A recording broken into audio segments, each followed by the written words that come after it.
नमस्कार। Sports can के आज के अंक में आप सभी का स्वागत है। मैं शक्ति प्रताप सिंह और श्रोताओं तमाम खेल खबरों पे हमारे साथ विस्तार से चर्चा के लिए स्टूडियो में मौजूद हैं वरिष्ठ खेल पत्रकार सबी हुसैन। सभी, स्वागत है आपका।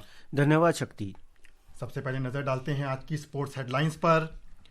लॉर्ड्स में भारत और इंग्लैंड के बीच एंडरसन तेंदुलकर क्रिकेट ट्रॉफी के चौथे दिन का खेल जारी। विंबलडन टेनिस 2025 के पुरुष सिंगल्स के फाइनल में यानिक सिनर और कार्लोस अल्कराज आमने सामने। तीरंदाजी विश्व कप 2025 के चौथे चरण में ज्योति सुरेखा वेन्नम ने भारत को 3 पदक दिलाए और खेल मंत्री मनसुख मांडविया ने कहा गुजरात के गांधीनगर में fit India Sunday on cycle कार्यक्रम का नेतृत्व किया।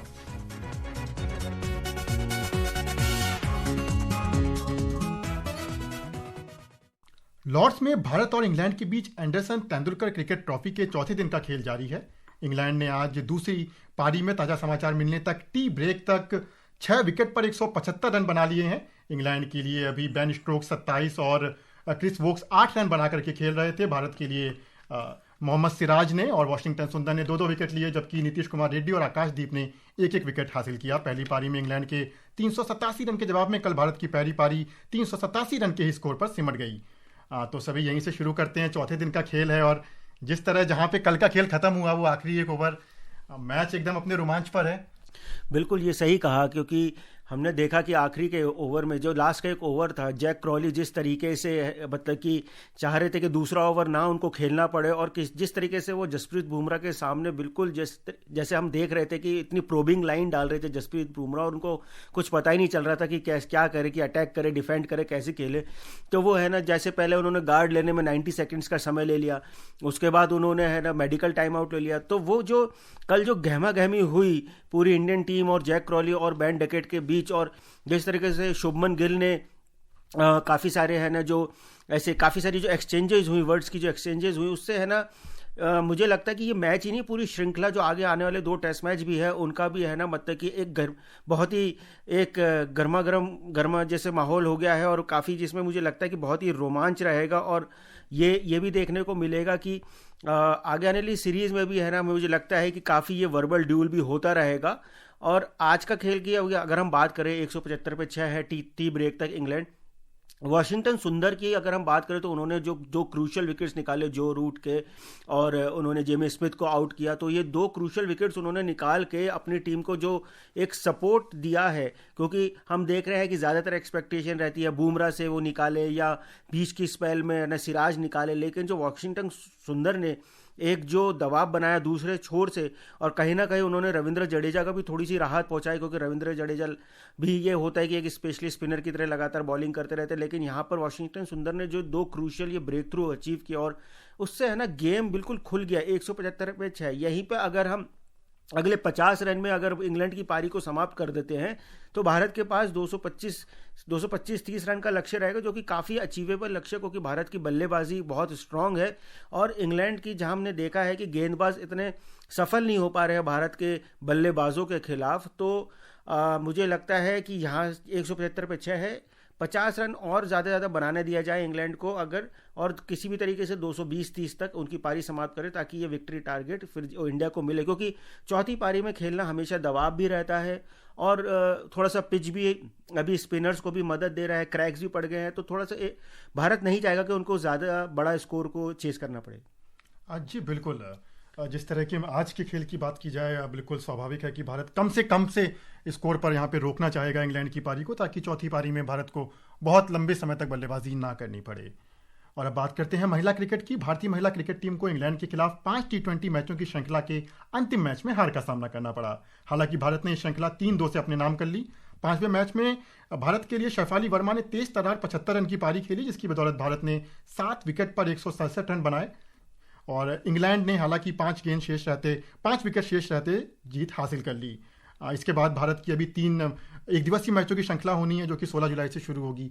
ये पूरा का पूरा दौरा भारत के लिए जिस तरह से रहा है भारतीय महिला टीम का, बल्लेबाजी तो भारत की हमेशा से मजबूत पक्ष रहा, गेंदबाजों ने भी काफ़ी अच्छा प्रदर्शन किया है, और एक ओवरऑल टीम परफॉर्मेंस यहाँ से देखने को मिली है भारत की, इसको किस तरह से देखा जाए? नहीं, ये बिल्कुल एक तो बहुत बड़ी सफलता है भारत की महिला क्रिकेट टीम की।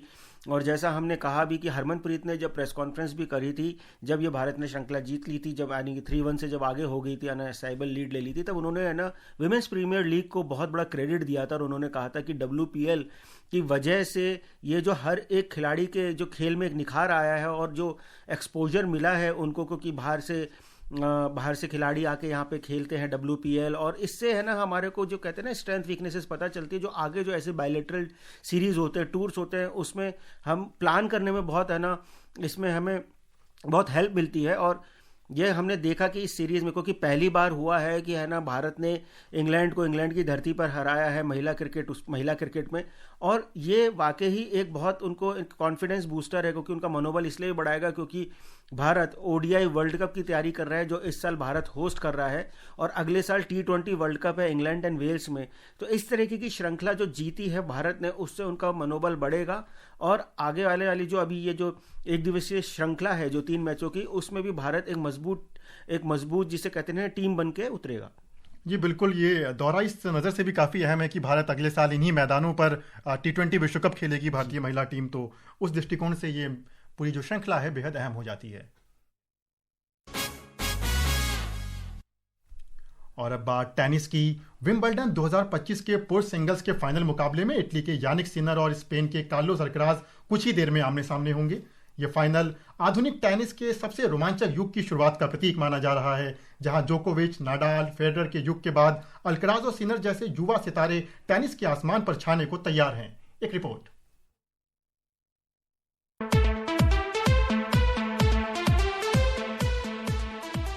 सिनर और अल्कराज ने सेमीफाइनल मुकाबलों में अपने अपने विरोधियों को मात देकर न सिर्फ फाइनल में जगह बनाई है, बल्कि इस मुकाबले को नई पीढ़ी की प्रतिद्वंदिता में बदल दिया है। आंकड़े, प्रदर्शन और हौसले को देखते हुए यह अनुमान लगाना बेहद मुश्किल है कि आज ऑल इंग्लैंड क्लब के सेंटर कोर्ट पर पुरुष सिंगल्स का खिताब कौन अपने नाम करेगा।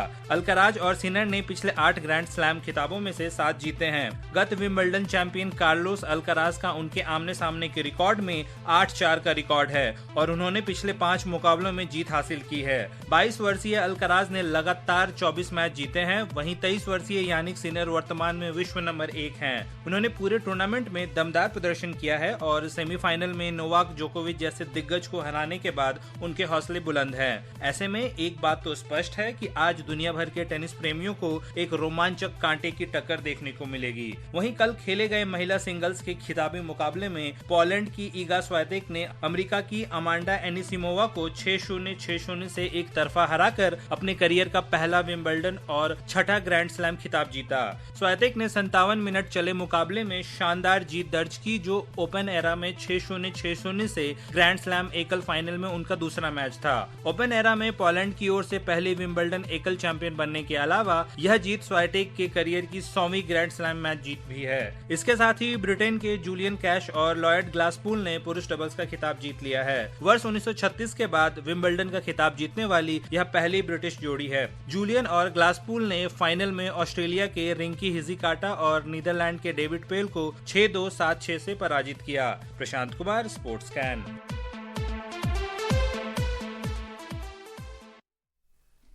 टेनिस के एक पूरे नए युग की शुरुआत यहाँ से कही जा सकती है। जिस तरह का आज का फाइनल है, दोनों नए खिलाड़ी, और कितना कांटे का टक्कर, जो कि कल का जो फाइनल रहा वो थोड़ा सा हमें लगता है कि बतौर दर्शक निराश करने वाला था कि एक तरफा मुकाबला निकला। बिल्कुल, जैसे है ना कल का मतलब कि वाकई निराश तो किया, क्योंकि एमिनिसोवा जो हैं वो जिस तरीके से उन्होंने सेमीफाइनल में सबलेंका को हराया था, और जिस तरीके से उनसे एक उम्मीद बंधी थी कि क्योंकि उन्होंने एक बहुत बड़ी प्लेयर को हराया था, और उससे ये लग रहा था कि यह है कि विंबलडन फाइनल जो होगा कांटे का होगा, चाहे जो भी प्लेयर जीतता, लेकिन ये किसी ने एक्सपेक्ट नहीं किया था कि 6-0, 6-0 से होगा। ये मतलब ओपन एरा के इतिहास में पहली बार हुआ है कि इतना 6-0, 6-0 स्कोर लाइन रही है, इतना एक तरफा मुकाबला रहा है। और कहीं ना कहीं जो दर्शक जो कल देखने गए थे विमेन सिंगल्स का फाइनल, उनको निराशा हाथ लगी होगी, क्योंकि उनको ये था कि थोड़ा सा अगर कहीं थोड़ी सी फाइट पुटअप करती, कोई 6-3 कुछ मामला होता या कुछ 6-4 होता, तो लगता कि हाँ चलिए ठीक है, कुछ एक रोमांचक मुकाबला देखने को मिला। लेकिन जिस तरीके की स्कोर लाइन थी वो वाकई में मतलब कि बहुत ही वन साइडेड रहा। और इसमें क्रेडिट तो हमें ईगा स्वातेक को देना ही पड़ेगा, क्योंकि जिस तरीके से उन्होंने अपने खेल का प्रदर्शन किया और पूरे इस विंबलडन की अपनी जो उनकी जर्नी है वो उन्होंने मतलब पूरा दबदबा अपना कायम रखा और उन्होंने ये बताया कि क्यों वो इतनी स्ट्रांग प्लेयर हैं। और ये वाकई में तारीफ करनी पड़ेगी कि अगर उन्होंने इस स्कोर लाइन से अपने प्रतिद्वंदी को हराया है तो कहीं ना कहीं उन्होंने बहुत ज़बरदस्त खेल दिखाया होगा। और जहाँ तक हम बात करें अल्कराज और सिनर की, देखिए अब तो ये राइवलरी एक ऐसी हो गई है कि एक परमानेंट फिक्सचर टाइप होगा, क्योंकि अब है ना हर हम देखते हैं कि किसी भी ग्रैंड स्लैम इवेंट में या किसी भी कोई मेजर इंटरनेशनल चैंपियनशिप में भी ये दोनों आमने सामने ही होते हैं। ये अब वो वाला दौर जो राफेल नडाल और जो रॉजर फेडरर और उसके बीच में जोकोविच जो ये इन तीन में घूमता रहता था, वैसे तो बिग फोर कहते हैं कि एक एंडी मरे को भी लेते हैं, लेकिन वो इन तीनों में घूमता रहता था। और ख़ास तौर से जो शुरुआती राइवलरी थी जिसमें रॉजर फेडरर और नडाल के बीच ही खेले जाते थे मुकाबले, अब वही चीज़ सेम अल्कराज और सिनर के बीच हो रही है। हर एक ग्रैंड स्लैम में, हर एक मेजर टूर्नामेंट में यही लोग आमने सामने होते हैं, चाहे वो सेमीफाइनल में हो या फाइनल में। और मैं ये भी अपने श्रोताओं को बताना चाहूँगा कि 2008 के बाद जब रॉजर फेडरर और राफेल नडाल मिले थे तो ये पहली बार हो रहा होगा कि एक ही ग्रैंड स्लैम ईयर में फ्रेंच ओपन के जो फाइनलिस्ट है वो वापस से है ना सेंटर कोर्ट में विंबलडन में मिल रहे हैं। क्योंकि 2008 में रॉजर फेडरर और 2006, 7 और 8 में रॉजर फेडरर और राफेल नडाल विंबलडन का फाइनल खेले थे और उसी साल वो हर ग्रैंड स्लैम के फाइनल्स में मिले थे। और ये अब 2008 के बाद पहली बार हो रहा है कि जो फ्रेंच ओपन के फाइनलिस्ट है जो कि सिनर और अल्कराज थे वही दोनों वापस विंबलडन के फाइनल में मिल रहे हैं। और कहीं ना कहीं थोड़ी सी एज अल्कराज के पास इसलिए रहेगी क्योंकि वो डिफेंडिंग चैंपियन भी है, ग्रास को बहुत अच्छे से समझते हैं, लेकिन सिनर वर्ल्ड नंबर 1 ऐसे ही नहीं बने हैं। और हमने देखा है कि जब वो अपना ए गेम खेलते हैं तो किसी भी प्रतिद्वंदी को हरा सकते हैं। मुझे लगता है 5 सेट में जाएगा, लेकिन जिस तरीके की हीट, जिस तरीके का वहाँ पर अभी गर्मी हो रही है, 5 घंटे अगर 4-5 घंटे गेम चला तो देखना पड़ेगा कि कौन प्लेयर जो लास्ट तक टिका रहेगा वही जीतेगा। जी बिल्कुल, उम्मीद है कि हमें एक बहुत रोमांचक मुकाबला देखने को मिलेगा, जैसा सेमीफाइनल में भी देखने को मिला था हमें एक लंबा मुकाबला। भारत की ज्योति सुरेखा वेन्नम ने कल स्पेन के मैड्रिड में तीरंदाजी विश्व कप 2025 के चौथे चरण में कंपाउंड स्पर्धाओं में भारत को 3 पदक दिलाने में अहम भूमिका निभाई। भारत ने 4 चरणों में 3 स्वर्ण सहित कुल 14 पदकों के साथ तीरंदाजी विश्व कप 2025 के अभियान का समापन किया। एशियाई खेलों की चैंपियन वेन्नम ने महिलाओं की कंपाउंड व्यक्तिगत स्पर्धा में शानदार खेल दिखाते हुए रजत पदक हासिल किया। जिस तरह की हैट्रिक रही हम बहुत कम समय में समझना चाहेंगे। एक नया उभरता हुआ खूब सितारा भारत को मिला दीपिका के बाद। देखिए, लॉस एंजलिस ओलंपिक्स जो 2028 में होने जा रहे हैं उसमें कंपाउंड आर्चरी को शामिल कर लिया गया और कंपाउंड आर्चर्स हमेशा से है ना हमें मेडल दिलाते आए हैं। बस बात इतनी सी रह गई थी कि वो ओलंपिक्स में उनका कंपाउंड आर्चरी अभी तक शामिल नहीं थी, सिर्फ रिकर्व आर्चरी ही थी। तो इससे जो ज्योति सुरेखा वेन्नम जो है वो भारत की स्टार कंपाउंड आर्चर है और उनके इस तरीके की और अभी कई वर्षों का खेल उनमें बाकी। और हमें बहुत उम्मीद है कि लॉस एंजलिस ओलंपिक्स को आर्चरी से अभी तक हमारे पास कभी कोई मेडल नहीं आ पाया है, रिकर्व आर्चर्स ने हमेशा डिसअपॉइंट किया। तो एक बहुत बड़ी उम्मीद है कि लॉस एंजलिस में शायद वो इस कमी को भी पूरा करें और हमें आर्चरी में है ना एक मेडल दिलाएं। हालांकि इस साल ही वर्ल्ड कप में रिकर्व आर्चर्स ने बहुत ही डिसअपॉइंट किया और वो कोई भी मेडल नहीं जीत पाए। जी बिल्कुल, हमें उम्मीद है कि जो एक ओलंपिक में दीपिका से एक आस जो थी मेडल की जो हम चूक गए थे वो इसको जरूर पूरा करेंगी सुरेखा। केंद्रीय खेल मंत्री मनसुख मंडाविया ने गुजरात के गांधीनगर में fit India Sunday on cycle कार्यक्रम का नेतृत्व किया। इस दौरान उन्होंने साइकिल चलाकर लोगों को स्वस्थ रहने का संदेश दिया। डॉक्टर मंडाविया ने कहा कि फिट इंडिया ऑन संडे कल अब एक शक्तिशाली राष्ट्रव्यापी पहल बन गई है।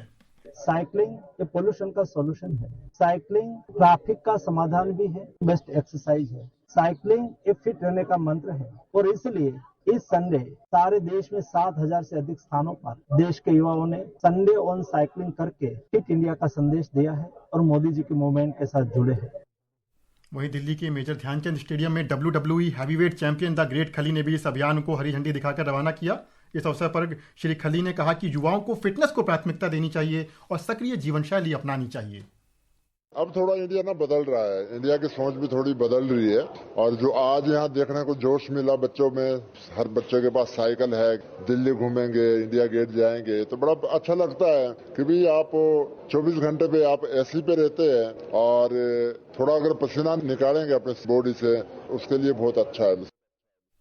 और फिटनेस के इसी मंत्र के साथ श्रोताओं अब समय हो गया है आपसे विदा लेने का। सभी जी आपका बहुत बहुत धन्यवाद। धन्यवाद शक्ति जी। और श्रोताओं इसी के साथ मुझे और स्पोर्ट्स कैन की पूरी टीम को अनुमति दीजिए। नमस्कार।